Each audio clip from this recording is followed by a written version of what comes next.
Put your hands together one time. I want you to get together. I want you to get together. That was what was going Yeah. on. Yeah. The thing I want to say about the clowns thing before we get off here is the you mentioned the what are they? The not the Masons, but the Shiners, the lower The Shriners, yeah. Shriners. Yeah, yeah, yeah. So the Shriners are the ones who They get wear in the the little clown car and they do the charity. yeah. They wear the hat. They always have like a black and white checkered pants on or something like that. Yeah. They have the little cars and stuff. Yeah, they always dress like clowns. Type into Google Yes. Shriner clowns and you'll No, see no, I know. hundreds of images. Have you watched the music video for oh boy, I'm going Stuck in the Middle? I've not actually. I do Watch like that the music song video. though. I do like the song, but yeah, go on. Yeah. No, watch the music video. So the thing you need to know that about the Masons and clowns, also the first scene of The Dark Knight. Watch that too, okay? Mhm. And so The bank so robbery. this is yes, Yeah, the I bank remember robbery is that. exactly what you're talking about. It's the same analogy. Stuck in the middle with you and the Dark Knight bank robbery. So the Shriners are a clown. Mhm. There's another organization that, if you're a 33-degree Freemason, Shriners are like, that's like the joke. Like, that's like the face of the Freemasons. Like, oh, look, we go to hospitals and we dress up as clowns, right? Yeah, yeah. Do you know that about all of the corruption and the reports of prostitution and drinking and all this illicit stuff with the Royal Order of the Jesters? I don't know, no, but I'll write that down. Royal Order of the Jesters. The Royal Order of the Jesters has chapters all over the United States, and they got cracked down on more recently. There's a really good video that somebody made, so watch that YouTube video if you find it. I will. So there's the Shriners and there's the Jesters. So if there's a clown and a jester, have you ever thought about what that means, a clown and a jester? In what respects? Because I've made 5 videos about it already, so you're gonna have to be more specific. What do you mean? Well, a clown is traditionally what the Italian art form, it's kind of like a pity thing where you go to the circus and you see the clown and you laugh at the clown. Yeah. Have you ever Yeah. what's the Go ahead. But a jester, a court jester, is the opposite. He works for the king and he does satire like Stephen Colbert. I explained it as the jester is there to remind the king of his own humanity, because he is the only person who's allowed to mock the king.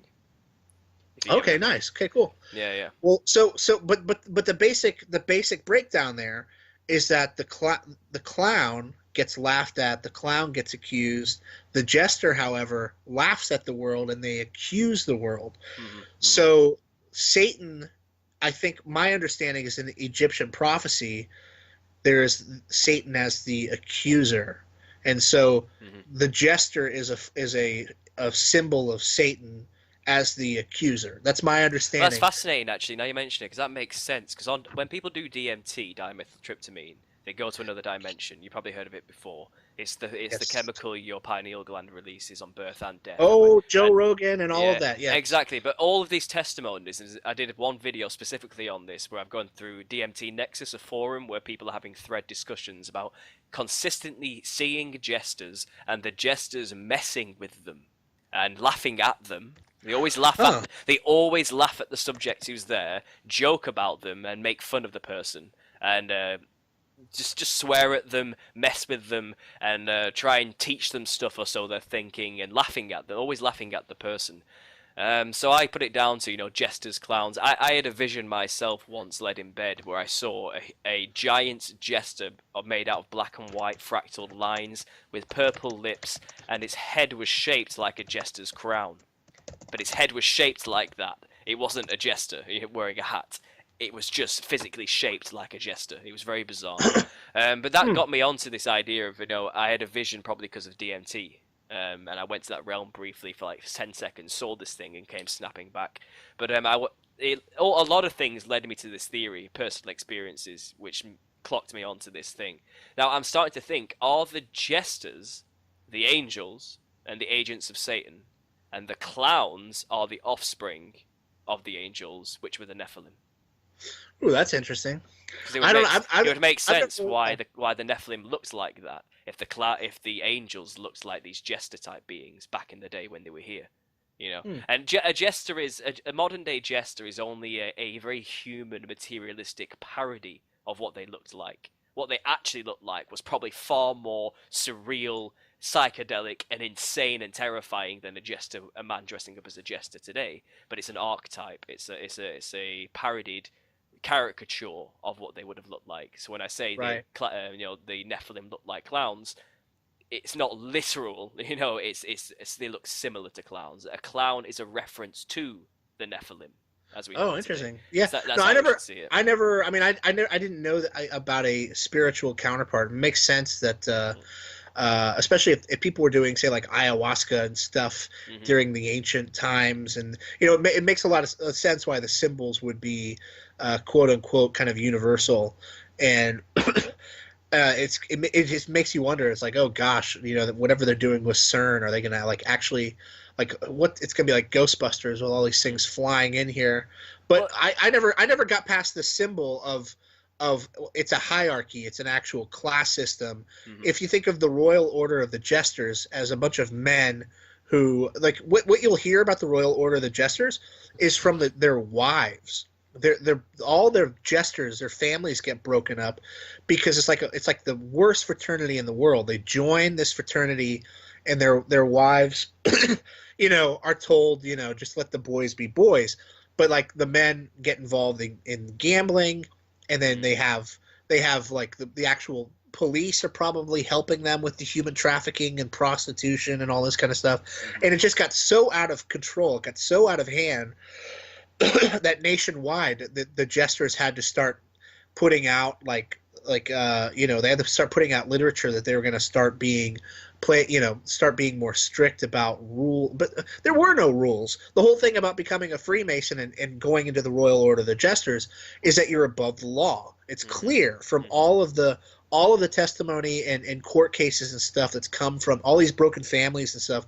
The Royal Order of the Jesters, there's nothing about the Freemasons' moral, standing and all that. It's just become a joke. Judges and court clerks involved in the Royal Order of the Jesters.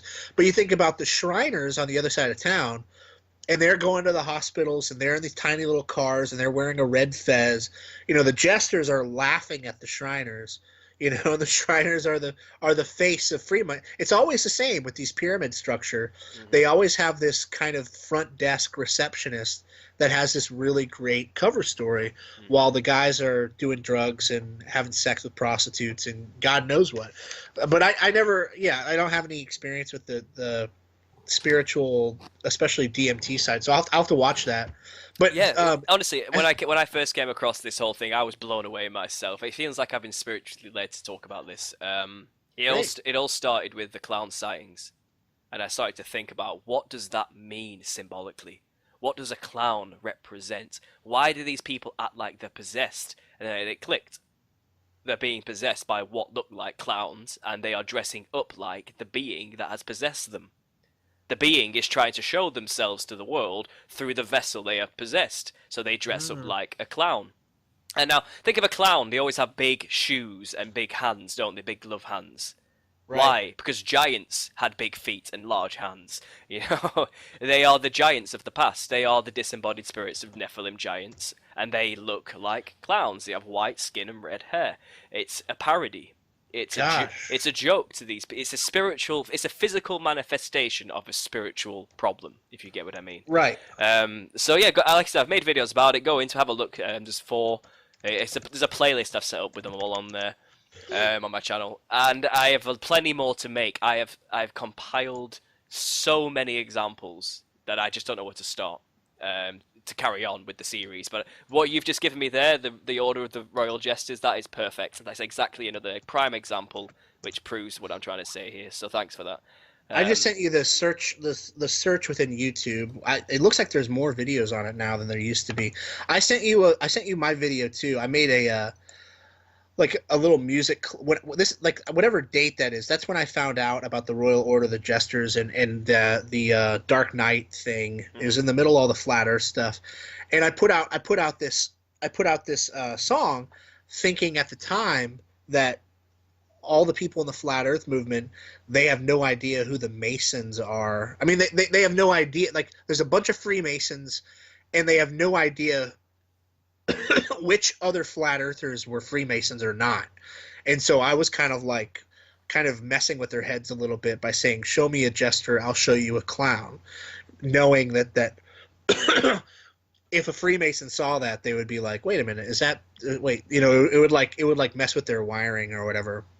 But the what was it, so the opening scene of Dark Knight, you got to watch that, because that shows you, I mean, like, each clown is disposable until finally one is standing and reveals himself not to be a clown, but he's the Joker. That's how Christopher Nolan chose to open The Dark Knight. Is the Joker is not a clown, he's a jester. That's the symbol, and for some reason he gets on a school bus. I wonder if that's symbolic for some reason. Well, the jester is there, like I said, fundamentally is to mock humanity. He mocks humans' foibles of being like why are you taking life so seriously? That's kind of the jester's angle, isn't it? Look at you taking life seriously, caring about your job, caring about money, caring about all these trivial things. You know, we're laughing at you because it's like you don't understand how big the world actually is. And that's what the Joker represents in The Dark Knight, isn't it? He burns the money, and all the criminals are like, what are you doing? Like, why are you burning the money? It says, why are you taking it so serious? Why are you so serious? You know, and that's exactly what the jester did to the king. You know, look at you thinking you're so high and mighty. You think you're above everyone else. You know what I mean? You're just a man, and the jester would laugh at the king in that respect. You know, make fun of him, like you're fat, you're lazy, your voice is weird, and the jester would be allowed to do that for the king, because no one else would have the balls to say such a thing. But that was kind of the ritual of the jester. You know, the jester comes in and mocks the king, and the king laughs along and sees his own humanity.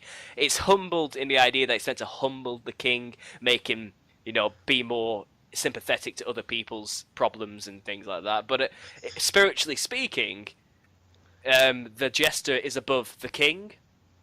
You know, who's supposedly a ruler of the world, of the peoples. The jester is kind of a spiritual level above him, which would imply, you know, it's a physical manifestation of the real spiritual problem we're up against here. You know, it's very subtle, but it's interesting.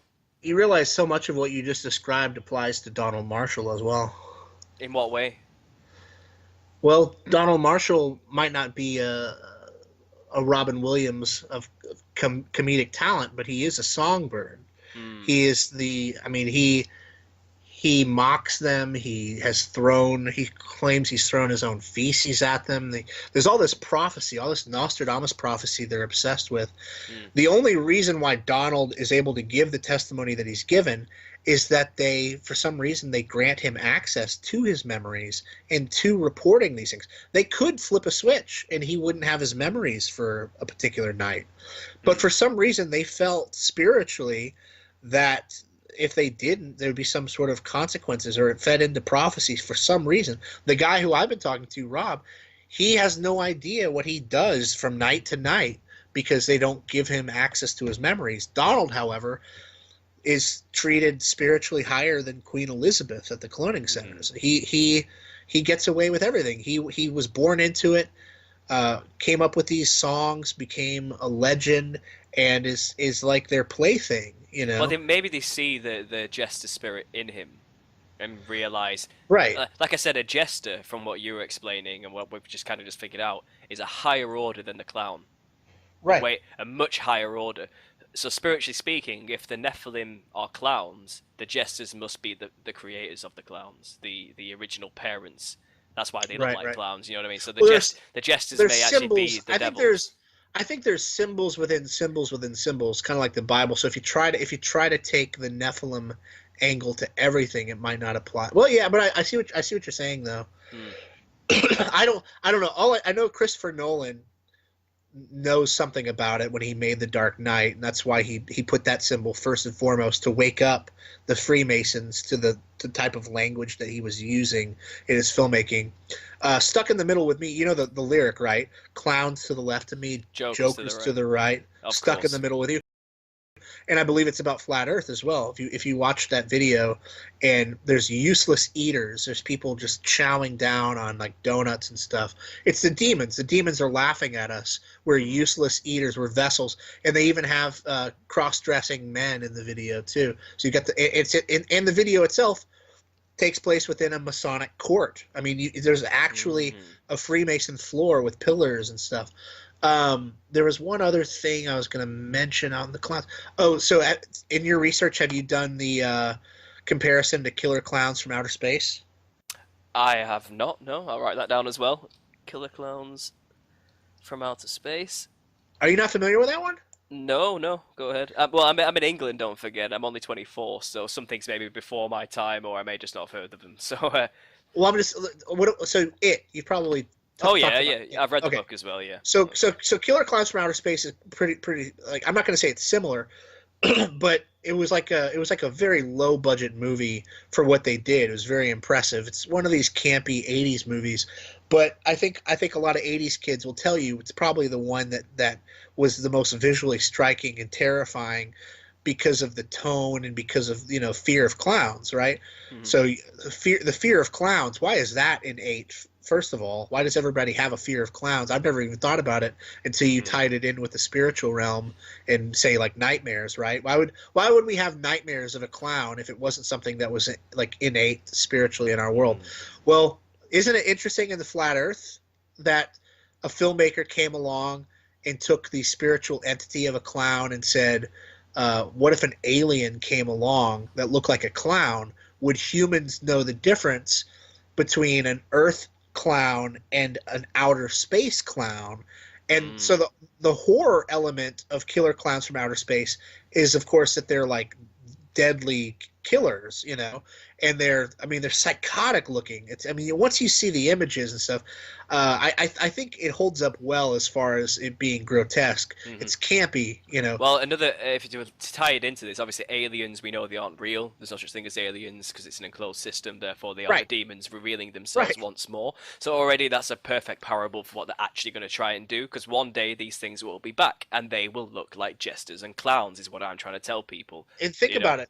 Think about them using that goofy premise. I mean, like, that's called high concept, but that's like a tongue-in-cheek phrase. It's not high concept. It's low concept. Oh, what about alien clowns from outer space? It just sounds like another dumb 80s movie with people just slap two concepts together.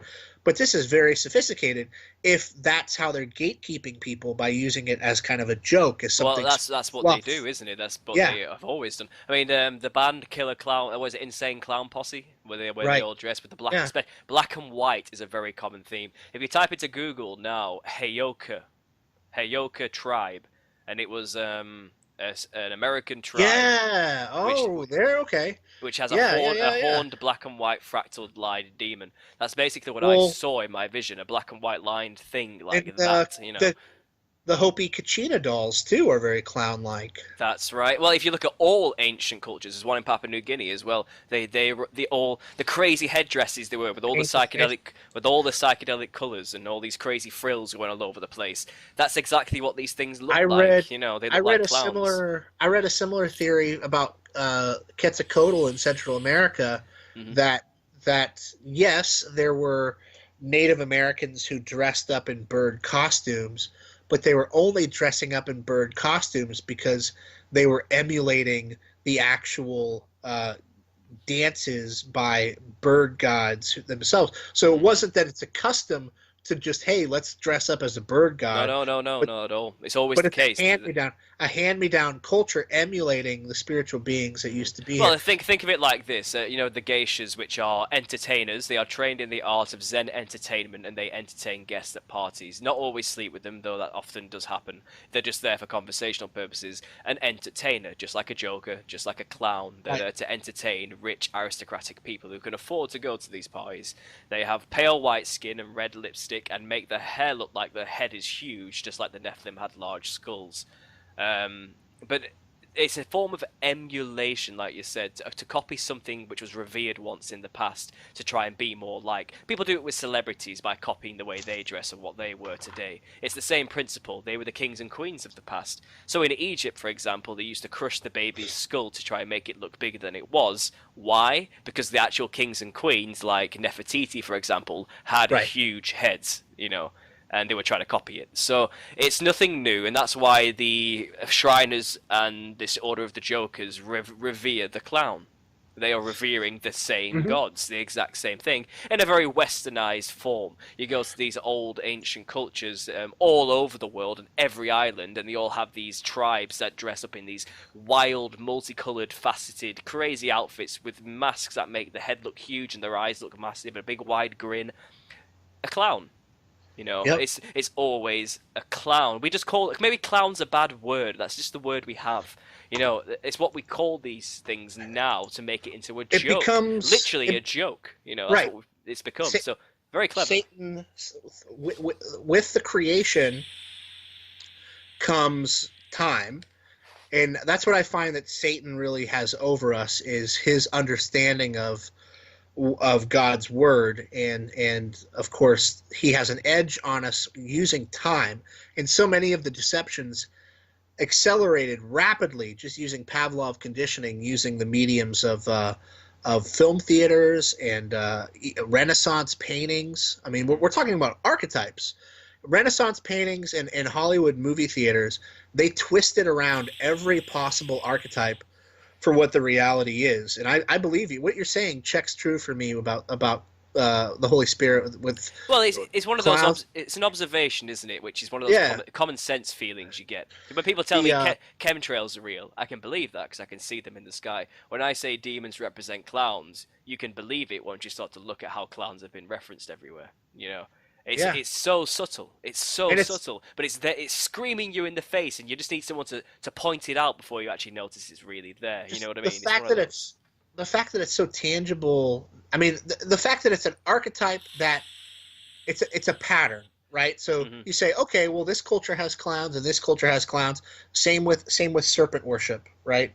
It's like, why do so many of these cultures have serpent worship? Well, a serpent is it's a common symbol for wisdom, like it's sort of like, no, something else is going on here. Well, So yeah, you're right. Most snakes are multicolored. If you look at a serpent, they have the craziest scaled patterns ever. Yeah. If you look at most snakes, they are not bland looking things. They are so psychedelic and crazy. And obviously these clowns, these Nephilim beasts, were said to have 2 sets of teeth. Now I think they've tried to make it look like that means there's a row of teeth behind the next row, but I think it actually meant it just continued to go along the jaw, so it looks like the mouth was really huge as a result, so they have a big wide smile. Just like a reptile has its jaw can dislocate to eat what it needs to eat. It has a huge mouth. So I think it's something like that. It's all related in one way or the other. But obviously there were other entities like the Nagas, for example, in Indian culture. They were serpents, literal serpents with arms, basically, like the Goa'uld in Stargate. You know what I mean? They actually looked like that. They had these big serpent heads. So there's those things as well. I'm not saying it's all every single Nephilim ever looked like a clown, but there's something going on here with clowns and Nephilim. It's a modern day interpretation or emulation or parody of these gods from the past. So whenever you see a clown now referenced in media, it changes everything once you know its perspective. It's changed everything. Have you ever seen what's that film called? Something Men, and it's about a CIA agent, and he gets chased by a load of CIA agents dressed like clowns at one point. I'm thinking about Point Break. I can't remember. It's a comedy film anyway. Another thing you might know, Spawn. Did you ever watch Spawn when you were a kid? The cartoon. Yeah, right. Yeah. I do remember that one. And the clown. Oh, it's creepy. Yeah, the main bad guy, right? Well, it wasn't the. It was like his watcher. Oh, right. So John Leguizamo, what was the character? Just type in. I can't remember. I've got it written down on my list, but just type in Spawn clown, and it's a little midget clown who's really fat and vulgar. Yeah, I'm looking at him. I'm just and trying to. He looks just like Beetlejuice, wearing the black and white fractaled line shirt. Beetlejuice is exactly where I'm at right now. Yeah. That's what I'm researching. That's the thing. So Beetlejuice, he is a Nephilim demon. He has the black and white fractal line pattern, just like the Heyoka demons in the tribes in America, just like the vision I saw. It's a common theme. It's the black and white fractal lines, just like the clown has his shirt wearing black and white fractal, just like Ronald McDonald has red and white lines going down his pants. You know what I mean? It's a common theme, and it's always referencing, it seems, demons, and this demon clown that follows Spawn is his watcher sent by Satan to make sure he does Satan's bidding, and if he goes out of line, he transforms into a huge beetle-like bug hideous monster which tears him to pieces. But his human form is a clown. Now, it is the same thing. It's a clown in its human form, but it turns into a giant insect-like bug monster thing that rips him to pieces and does whatever it wants to do. You know what I mean? So we're seeing common themes here throughout. They're shape-shifting, just like we already know they are. The shape-shifting element is... His name is just Clown, but the shape-shifting thing is called Violator, apparently. Right. Okay, well, it's a cartoon. Again, it's a stylized image. It's not the truth 100%, but it's referencing something here that. No. I'm just telling you from IMDb the name of it. The character he transforms into something called Violator. Well, that's even more disturbing, isn't it? which is reminiscent of Venom. It's almost like the same character when you look at it. Exactly. Yeah. Venom from Spider-Man. Yeah. Yeah. No, I think you're right. I think you're onto something here. The Royal Order of the Jesters, if you watch one of these YouTube videos, you'll see all of their different insignias and their logos. Oddly, and I was trying to get my head around this a couple months ago, it's not usually like your typical jester, like with the painted face and the kind of sleek body. It's a fat little naked boy usually with a crown or a hat, and there's a lot of sexual themes in it. So he'll be humping something, or it'll be like a penis or something like that, or a lot like the clown out of Spawn. Then put your hands together one time. I want you to get together. I want you to get together.